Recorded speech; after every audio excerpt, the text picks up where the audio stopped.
Nós estamos começando o programa Trocando Ideias, um programa da Igreja Presbiteriana de Pinheiros, em São Paulo, que tem como pastor efetivo o reverendo Arival Dias Casimiro, e eu tenho o privilégio de cooperar com ele no pastorado desta importante e promissora igreja em São Paulo. A Igreja de Pinheiros é uma das igrejas mais expressivas hoje no Brasil, uma igreja acolhedora, fortemente comprometida com a exposição da Palavra de Deus, uma igreja que cuida de famílias, desde as crianças até a terceira idade, uma igreja comprometida com a obra missionária no Brasil e no mundo, uma igreja que certamente há de abençoar a sua vida. Nós temos cultos nesta igreja todos os domingos, às 8h30 da manhã, às 11 horas da manhã, às 4h30 da tarde e às 7 horas da noite. Tem 2 escolas bíblicas dominicais, uma às 9h40 da manhã e outra às 5h40 da tarde. Você é o nosso convidado. Temos o Conexão com Deus toda segunda também, às 20 horas. Tem sido uma grande bênção. Nós queremos muito que você venha nos fazer uma visita e participar com a gente. O programa Trocando Ideias tem como propósito responder perguntas que as pessoas têm para fazer e às vezes nem sempre encontra alguém disponível ou com desejo de dar uma resposta fundamentada na Palavra de Deus. Pois é, esse é o propósito do nosso programa aqui. Então vamos à primeira pergunta do programa. Se o céu vai ser um lugar para se viver, as pessoas fiéis vão viver, o que essas pessoas irão fazer no céu? Bom, Adna, o céu é um lugar de bem-aventurança eterna. É a casa do Pai, é a cidade santa, é a Nova Jerusalém, é o paraíso. É o lugar onde nós estaremos para sempre com o Senhor. É claro que algumas pessoas têm uma ideia equivocada do céu, como se o céu fosse um local onde você vai navegar nas nuvens brancas, tocando harpas e cantando, e cantando, e cantando, e acha que isso acaba sendo monótono. Sabe o que a Bíblia diz? É que nós vamos ter um corpo semelhante ao corpo da glória do Senhor Jesus, imortal, incorruptível, poderoso, glorioso, espiritual, celestial. E nós vamos servir lá no céu. Os seus servos os servirão. Então pense comigo uma coisa, se nesse corpo nosso, que fica cansado, velho, caquético, a gente consegue fazer tanta coisa linda, e diz Albert Einstein que a gente não usa nem 10% do nosso potencial, você já imaginou o que nós não vamos poder fazer com um corpo 100% turbinado pela glória de Deus? Sem cansaço, sem fadiga? Nós vamos servir a Deus, nós vamos trabalhar, nós vamos glorificar a Deus, nós vamos reinar com Ele para sempre. O céu é tão glorioso que, ainda que eu usasse toda a eloquência dos oradores, todas as figuras de linguagem dos retóricos, eu não conseguiria descrever para você quão glorioso será o céu. Mas vai ser dinâmico e nós vamos conhecer a Deus, nós vamos glorificar a Deus, nós vamos usufruir a intimidade de Deus e por toda a eternidade nós vamos desfrutar desta bem-aventurança eterna. Vamos a outra pergunta. Pastor Hernandes, hoje no mundo tem muito divórcio. A Bíblia fala alguma coisa sobre isso? O Henrique, sim, e como fala, É curioso que certa feita alguém chegou para Jesus, os fariseus, que eram uma espécie de fiscais da vida alheia e detetives do ministério de Jesus, querendo buscar encontrar Jesus no contrapé, alguma resposta falsa para eles acusarem Jesus, perguntaram para ele assim: é lícito ao marido repudiar sua mulher por qualquer motivo? E Jesus Cristo, que não se deixava apanhar por essas esparrelas humanas, por essas armadilhas humanas, responde a pergunta com outra pergunta. Não tendes lido que o Criador desde o princípio os fez homem e mulher? Por isso disse, deixa o homem, seu pai e sua mãe, se une à sua mulher, tornando-se os dois uma só carne. E por isso que Deus ajuntou, não os separe o homem. Em outras palavras, em vez de Jesus falar de divórcio, ele falou de casamento.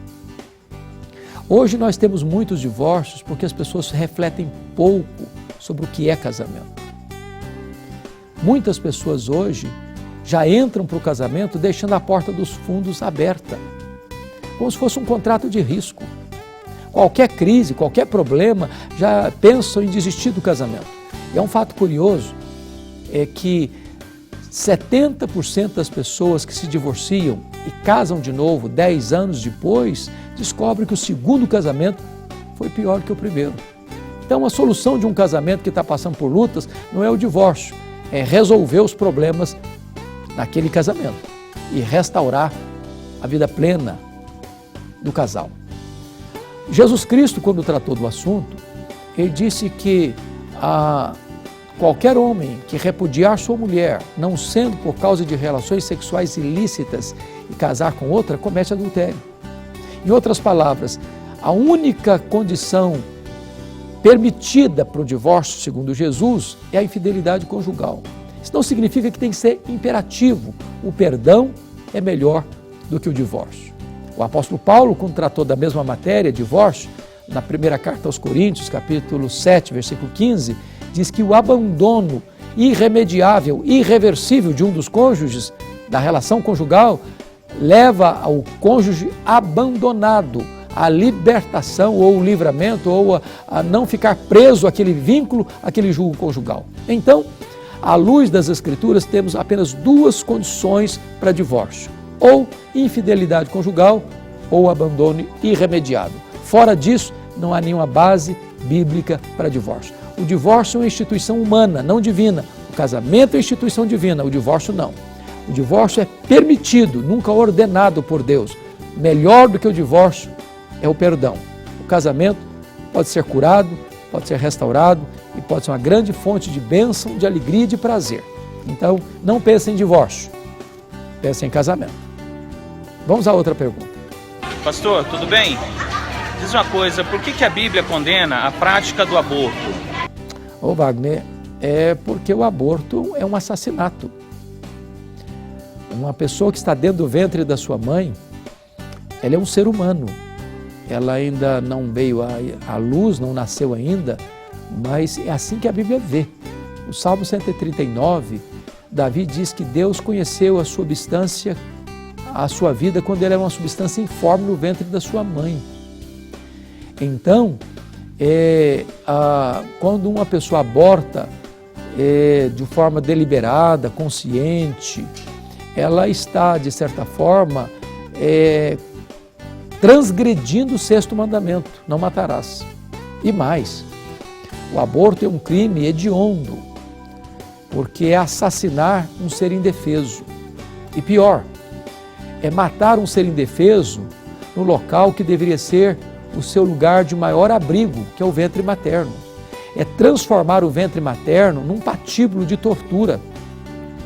É não dar àquele ser qualquer chance de defesa. E hoje, muitas vezes, se envenena esse feto, se esquarteja esse feto e se suga esse feto do ventre materno como uma verruga pestilenta. Isso é, aos olhos de Deus, abominável e deveria ser também aos nossos olhos. A sociedade humana pode achar o aborto normal. A sociedade humana pode defender o aborto como uma coisa legítima. A Bíblia condena o aborto nesse aspecto. Por quê? Porque só Deus tem o poder de dar a vida e só Deus tem a autoridade de tomar a vida. Então, nós deveremos nos posicionar contra o aborto e não a favor dele. Vamos à outra pergunta. Olá, pastor Hernandes, graça e paz. Eu tenho uma pergunta. Alguns estudiosos colocam Tiago e Paulo em lados opostos quando se fala em fé e obras. O senhor poderia nos explicar melhor esse assunto? Obrigada. Ô Virgínia, muito obrigado pela sua pergunta. Esse assunto é um assunto de fato muito complexo.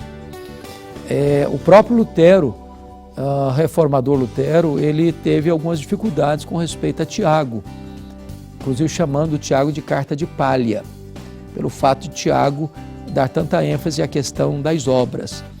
Veja bem, Paulo e Tiago não poderiam estar em contradição, porque a Bíblia não entra em contradição. Se ela é corretamente entendida, corretamente interpretada, ela não entra em contradição. A questão básica é a perspectiva. Ambos, Paulo e Tiago, olharam para a questão da salvação. Paulo, melhor dizendo, olhou para a causa da salvação e disse o seguinte: a causa da salvação é a fé e não as obras. São justificados pela fé e não pelas obras. Tiago olhou para os resultados da salvação e disse: o resultado da salvação são as obras. Eu provo que sou salvo pela fé quando eu pratico obras. Por isso ele disse: a fé sem as obras é morta. Não há contradição, há complementaridade. Em outras palavras, se Paulo ensina que nós somos salvos pela fé para as obras, Tiago diz que as obras são a evidência da nossa fé. A fé salvadora, ela nunca vem só, ela é comprovada pelas obras. De tal maneira, Virgínia, que Paulo e Tiago não estão batendo cabeça. Paulo e Tiago não estão em lados opostos.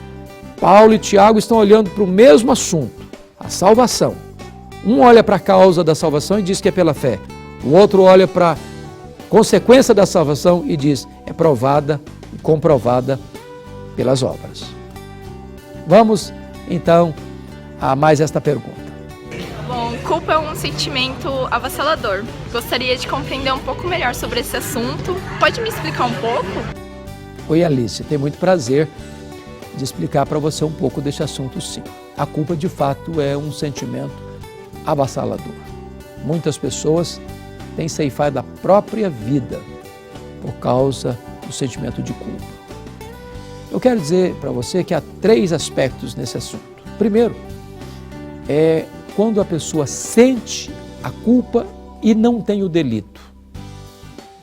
Há muitas pessoas que, em virtude do radicalismo religioso, do fundamentalismo religioso, ou por causa de uma visão equivocada das Escrituras, têm culpa, mas não têm o delito. Por exemplo, quantas pessoas que acham que se uma mulher vestir uma calça comprida, ela está pecando. Se ela cortar as pontas do cabelo, ela está pecando. Se ela usar um batom ou um adereço, ela está pecando. Não há transgressão, mas é a pessoa que usa, por ter sido instruída dessa maneira, ela se sente culpada. Então essa culpa é irreal, ela não cometeu o delito, mas sente a culpa, embora não haja fundamento para esta culpa. O outro extremo é quando a pessoa comete o delito e não sente culpa. A Bíblia diz que isso é consciência cauterizada. Eu há poucos dias soube que em São Paulo um cidadão recebeu R$3.000 para matar uma outra pessoa. Era um pistoleiro de aluguel. Ele nunca tinha visto a pessoa, essa pessoa nunca tinha feito mal para ele. E ele recebe R$3.000, vai lá e dá 5 tiros na pessoa, mata a pessoa, vai para casa, toma um banho, janta e dorme, como se nada tivesse acontecido. Ele teve o delito e não está sentindo a culpa. Não é que ele não tem culpa, ele tem a culpa real, mas em virtude da sua consciência estar cauterizada, ele não tem o sentimento de culpa. Essa pessoa está no estado pior ainda, porque ela está anestesiada e com a consciência cauterizada. O correto é, quando eu cometo um delito, um pecado, um deslize, um erro, eu sinto correspondentemente essa culpa. Para quê? Para que eu me arrependa do erro que cometi, peça perdão a quem de direito, se eu errei com fulano, é com fulano que eu vou conversar, peça perdão a Deus e resolva o assunto, me arrependendo e mudando a minha conduta, para que essa culpa desapareça. Agora, a pessoa que fica acumulando pecados, acumulando erros, acumulando transgressões, se enchendo de culpa, essa pessoa vai adoecer ou ela pode chegar a um ponto de dar cabo da própria vida. A única maneira de lidar com isso é resolvendo isso aos pés do Senhor Jesus, pedindo perdão para Ele, pedindo cura para Ele, restauração para a nossa vida, reconciliando-nos com Deus. A Bíblia diz que o sangue de Jesus nos purifica de todo pecado, e então nós podemos ficar livres da culpa e viver uma vida plena e feliz na presença de Deus. Muito bem, estamos encerrando agora mais um programa, Trocando Ideias, e nós voltaremos no próximo programa. E você receba o meu convite de ir à Igreja Presbiteriana de Pinheiros. Lá nós respondemos perguntas, as suas perguntas, e queremos ajudar você nessa caminhada da vida cristã. Muito obrigado por você estar participando aqui com a gente. Deus abençoe sua vida, Deus abençoe o seu coração.